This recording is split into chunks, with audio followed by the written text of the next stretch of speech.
I'm going to use this week's episode for selfish reasons because I actually have a single coming out in a couple of weeks now, and I'm starting to feel like, have I done everything I need to do to promote this single? And so I was starting to make a little bit of a mental checklist, and I thought, maybe we'll do this as an episode as a way to just to help me get organized, if anything. So let's talk about some of the things you need to keep in mind before you submit your music to blogs or curators or radio stations.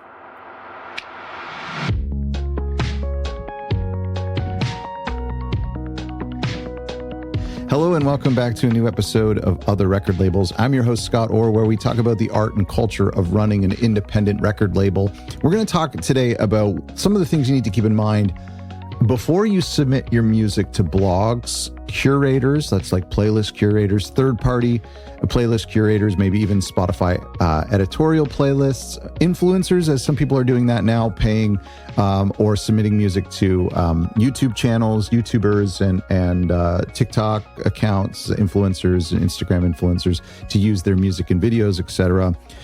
Maybe you're submitting to Bandcamp editorial. Maybe you're submitting to a music supervisor or college radio stations, or all of the above is probably your best option.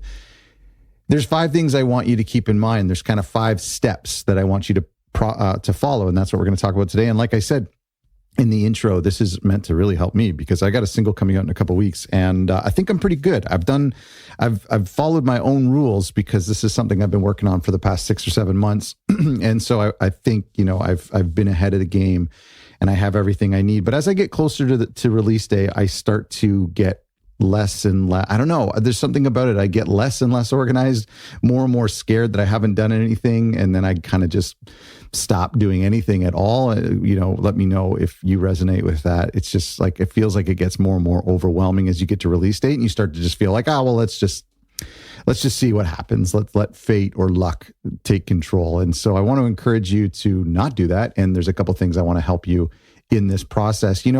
Of course, one of the biggest things with releasing music is having a great digital distributor. And I want to thank LANDR, who is a digital distributor, for helping sponsor all of our episodes this past couple of months, especially in this series. Listen to this before. This series has been super popular and super fun. And I want to thank LANDR for being our sponsor for this series and helping independent artists and helping independent record labels get their music onto streaming platforms like Apple Music, Spotify, Tidal, Amazon, YouTube. They're a great company for that, super reliable, super reputable. They also take care of things like managing your cover song licensing. They make that super, super easy. Their digital distribution is awesome because when you pay for your annual subscription or your monthly subscription, if you pause your subscription or you end your subscription, your music doesn't disappear. Unlike other distributors, your music still stays up there, and that's incredible. Of course, lots of other cool studio features in your membership as well, including online mastering. Thanks to them, go to LANDR.com. That's spelled LANDR.com/other record labels to show your love. And thanks to them for making other record labels possible week after week. 5 things I want you to do. Number 1 is get organized. If you're going to be promoting your single, okay? So you're now pitching to the press, submitting your music, however you want to call it, the promotion side of things, the PR side of things. The first thing you need to do is to get organized. And what I mean is gather all of your metadata. So I do this on a Google Sheet, like it's a spreadsheet. You can do it on a notepad. You can do it on a web page, whatever.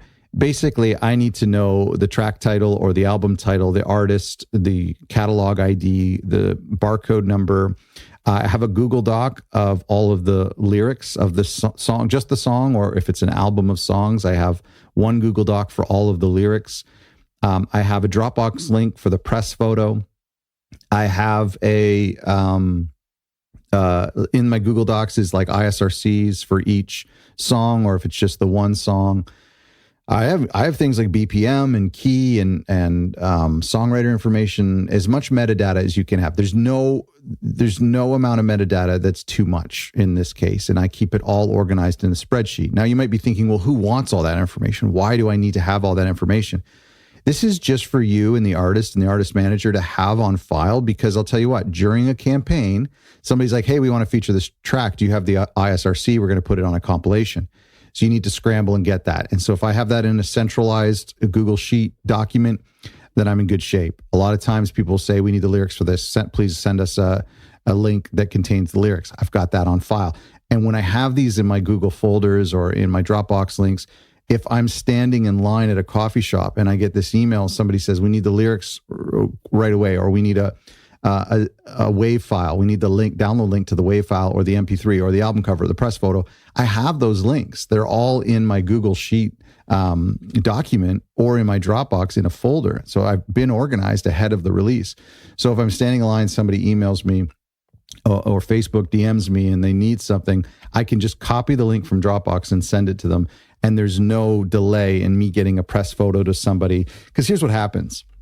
If a blog is like, yeah, we're going to write about you, sometimes they're like, hey, we're actually going to post this on our socials today. Can you quickly get me the artwork, or can you quickly get me the buy now link or the artist link? So there really is no amount of information you should not be including in this Google document. I think I've shared in previous episodes, I've shared what this Google document looks like for me. There's a new course in the Record Label Academy called the New Release Blueprint. It just came out last week. It's now included in the Academy for anyone who has the Academy. If you don't see it, you can email me. And anybody who gets the Academy now has this. It's a masterclass on how to release new music. And I share a copy of this document in there. So gather all your metadata, gather all of your promo assets. So that's kind of two things. Metadata is like text, right? It's like release date, songwriter information, ISRC, barcode, catalog AD, BPM, key, song key, lyrics, all that stuff. Then there's like the promo assets. So I mentioned those already. That's like an MP3 version of the song, a WAV version of the song, maybe a WAV version, an MP3 version of the instrumental version of the song. And maybe that includes a press photo, multiple press photos, a download link for the album cover. And this is all the same whether you're doing a single or you're doing an EP or an album. So those are like tangible things, sort of. They're still digital items, but I gather all of my promo assets. So I have a folder in Dropbox that has all of the files. Like I even have, if I'm doing a full album, I have my vinyl artwork. Everything is organized in a folder. And then I also have, like I said, I have a sheet, a Google Sheet that shows me the track listing and all of that important data. Ideally, as we talk about in the New Release Blueprint, you also have a press page. And I've done a whole episode on that before, and I talk about it in the new masterclass. So I'm not going to go into it here, but a press page is basically a one sheet. It's either a PDF or my favorite is a web page that shows your track listing, a brief bio of the artist or a bio of the release or both, your release date, hometown, social links, all of that important stuff. Usually if it's a web version, there's an embedded SoundCloud link or an embedded Bandcamp preview where they can listen to the music. So I basically have all of that stuff put into a one sheet. If you're doing the old fashioned way, it's a PDF or actually printing off a sheet and mailing it to people. That doesn't happen very much anymore. I like an online version. I think those are really great. There's a couple online promo sites you can pay for to build those. They don't come to mind offhand, but anyway. Okay. So that's number one, just getting organized. So basically we haven't done anything yet. We haven't pitched to music or to music blogs or to curators yet. We just are organized. We have everything because when we start to pitch and we need stuff on demand, we want to make sure it's just a click away. So number two is to make a list. You should have an ongoing list of contacts.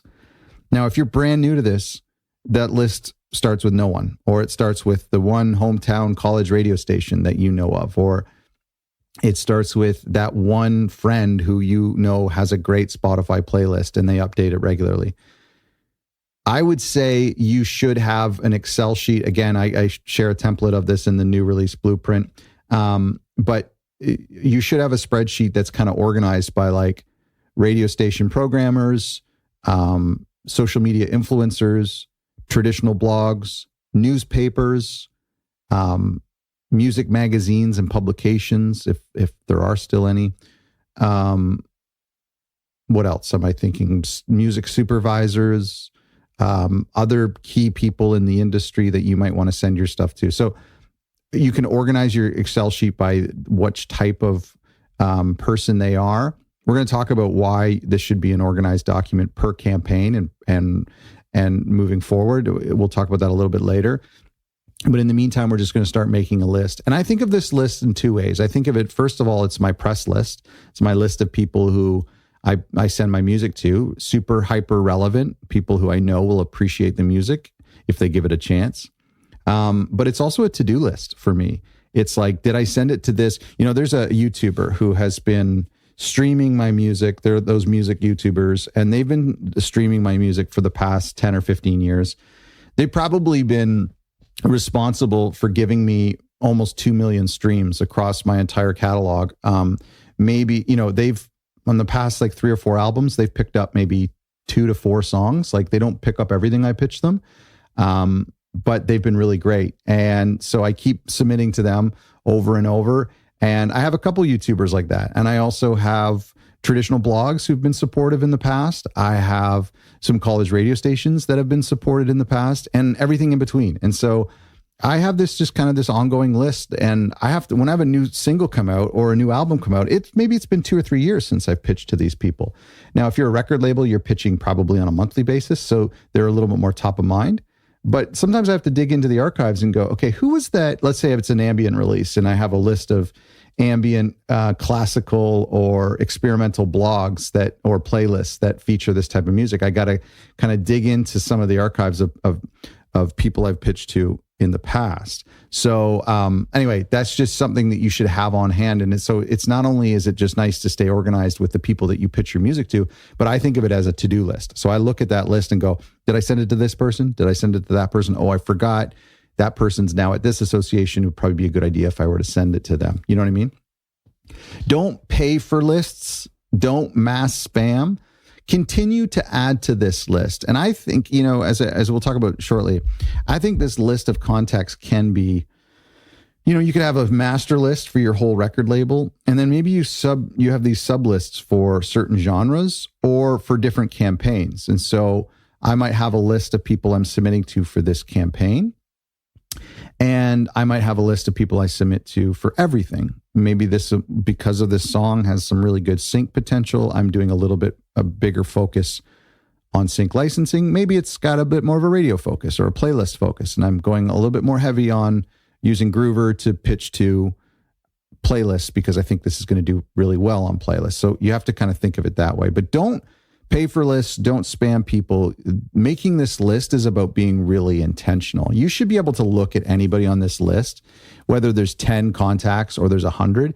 You should be able to point to any which one and describe who they are and what's unique about them and why they might like this release. It's really important that you get to know this list. So if this list looks like 5 contacts in your first couple of months as a new artist or as a new record label, that's okay. That's probably best. And you should be adding to it after every campaign, every couple of months. When you find someone on, let's say you're just scrolling threads and you see someone who's like accepting submissions or they got a new job working for a music publication, send them a DM, say, hey, listen, I'm just going to add you to our list. I hope that's cool. Or just grab their email or grab their contact and go over to your ongoing Google Doc and drop that name on the list, make a little note. Okay, step 3 is keep it simple. So now we have all of our assets, all of our metadata. We're all organized, ready to be sent. We have our list. And so we're now ready to actually send an email to someone. So here's what I like to do. And again, we go over this extensively in our marketing course and as well as the new release blueprint. So I don't want to cover too much of it because we really, really go deep into it. And I've talked about it in the past. I'm really just trying to look today at the 5 steps that you need to keep in mind when you're submitting your music to publications and to music blogs and curators and influencers. But when we're sending an email, I want you to just keep it simple. I want you to basically just address them, say hello, give a brief description of why you're contacting them, mention the release date, mention like 1 sentence, 2 sentences, why this is unique to the special. If you want to say for fans of, so, if you think that they're going to be new to this artist, so you'll like this artist if you like these other 3 artists. You can maybe describe the genre. If you're creative, you could describe the subgenre in a few different ways so that it starts to, I always love it when it's like analog synthesizers with flutes and clarinets. That dichotomy, those 2 different music groups, all of a sudden teach you like, okay, I think I know what this is. Yeah, this is cool. This is going to be some sort of like odd, like Stevie Wonder, perhaps 70s yacht rock sounding, or, I kind of get the vibe of what's going to, this is going to sound like. And so, maybe you kind of have some descriptions like in one sentence that if somebody does read this email, then they might, if they like that, they're going to listen to it. If they don't like it, they're going to skip over it. And so really this email you're sending, and by the way, if you're sending one email to 100 different contacts at the same time, that's going to decrease your chances of them respecting the email, checking it out. You know what I mean? As opposed to like, I know it's difficult, but I would say I do a mass email to about 40 or so people, and then I do personalized emails to about 20 or so people. So if I'm sending to 60 to 100 people, I'm sending personal emails, actually saying their name, saying, "Hey, how's it going?" Always open up the classic, "I hope this finds you well." I hate saying that, but I do. I honestly do. I haven't talked to them in a couple of years. I do hope it finds them well. I hope they're not dead. Anyway, so I do this tiny little email. In the subject line too, I'm putting the artist, the title, and the release date, and maybe the genre or subgenre in brackets, so that if they're scrolling through the email and they see like a subgenre that they know that they're really into, or if they see a subgenre that they know they're not into, they can just delete it, which I know sucks, but it's good for them. People who are getting 20 to 100 emails a day from people like you. The biggest thing here, listen up. If I lost you, snap back for a second here. I want to say the most important thing to put in the email is a stream link. A link, no MP3s, no WAV files attached, just a link, ideally to SoundCloud or to Bandcamp or a private YouTube if you want. Something that is private, but is easily listenable. Something when they click on the link, the music starts playing. If you can embed something on the page, great, that's fine. But a Dropbox link, no thank you, because then it goes to Dropbox. Just a private stream. So then they're listening to the first 30 seconds and they're like, this is for me, or no, this is not for me. Step 4 is track your progress. So we've talked about our spreadsheet. Here's what I think might be important on that spreadsheet, or if we were to have a contact list of people for this campaign or just in general. Say you have a contact list that is a master contact list and it's an Excel spreadsheet or a Google sheet. And on the left column is the publication. And then the second column is the contact that you're contacting. And the third column is their email address or phone number. And then the fourth column is maybe what type of publication are they? Is it a college radio station? Is it a social media influencer? You get the idea.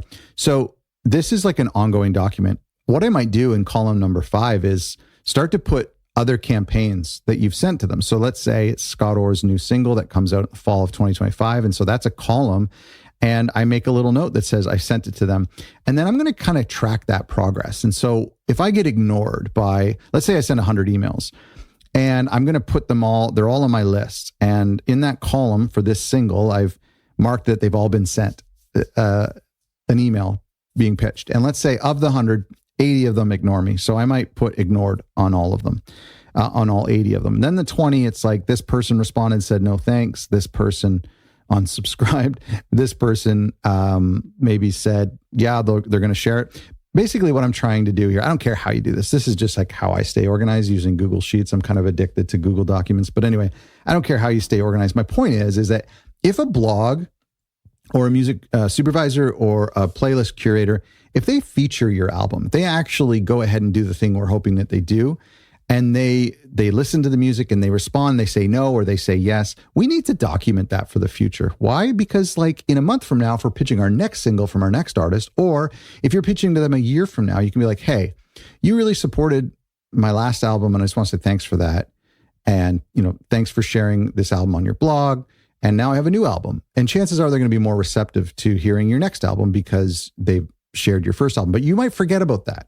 If you have a mailing list of 100, 200, 500, 1,000, you might forget the people who supported you. And so I like to kind of track the progress and have columns for their contact information, their publication, what response they did, and which previous response. Even if you're starting from scratch and you're filling out this document, you might be like, you know what, this radio station featured me a few years ago. I'm going to put that note into the Excel sheet. I just think it's really important to track your progress. There's some real benefits. You can track over this campaign. You can track over future campaigns. If you're super organized, you can have that integrated to both.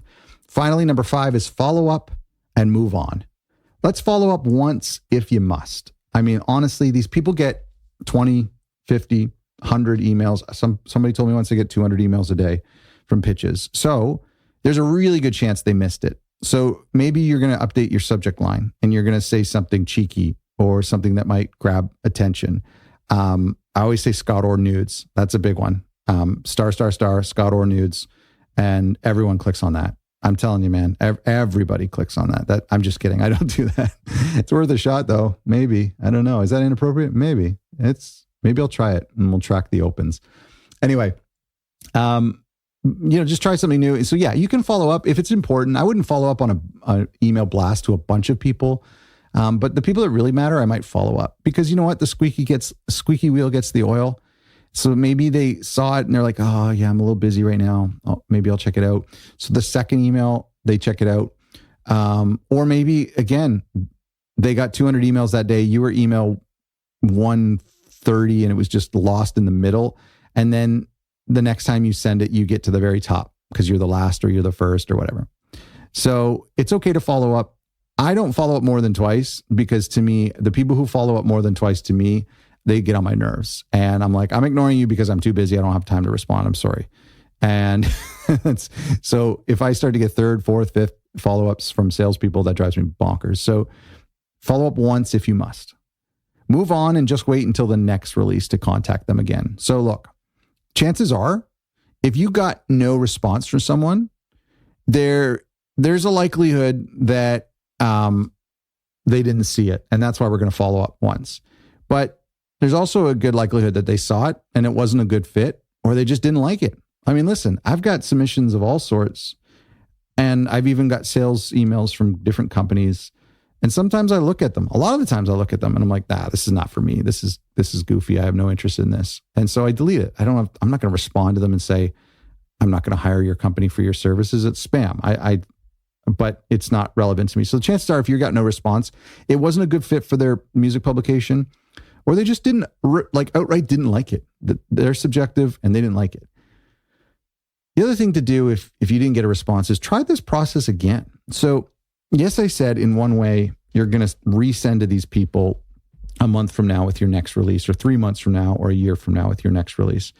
But the other thing you're going to do is you've just sent to 50 people and you didn't get a sufficient response. And so let's go find another 50 people. Let's try this again. Let's do a little more deep diving on social media, on blogs, look through Spotify, Groover, looking for playlists that have an email address that you can send to. Go back in your emails for the past couple of years of people who have supported your releases, your previous releases. Look through some of your friends and some of your industry contacts and create another list of 50 people to send to. And let's just try this process again.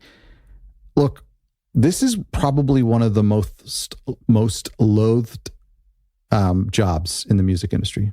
Submitting your music to blogs, to music supervisors, to publications. The PR promotional side of things is really rough.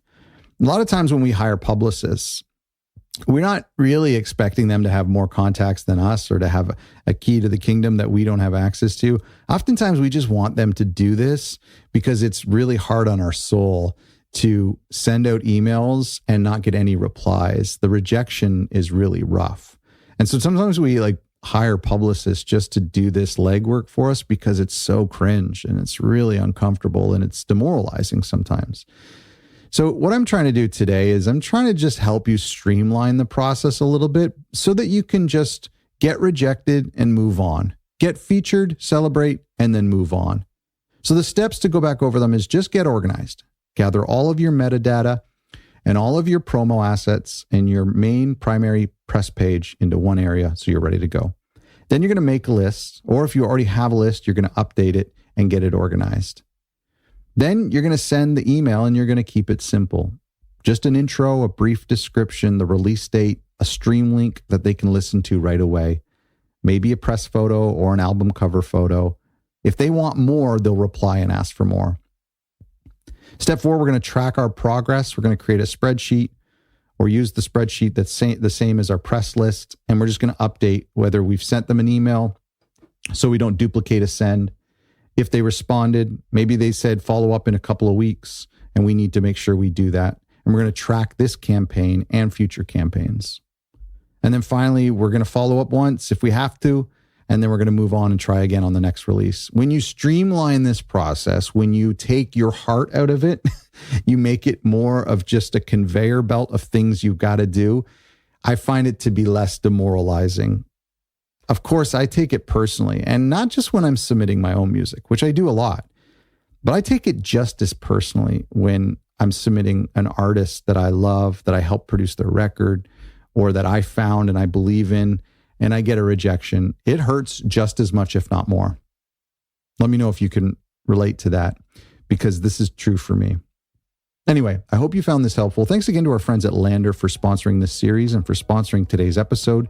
When you are working on your new single or your new album, make sure you check out LANDR for your digital distribution needs by going to landr.com/other record labels, and you can get $50 off your subscription by going to landr.com. That's spelled LANDR.com/other record labels. I hope you found this episode helpful. You have my email, by the way, podcast@otherrecordlabels.com. And if you have some tips on how to submit your music to blogs and curators, drop it in an email to me or share it in our Facebook group if you're a part of that. Thanks for listening.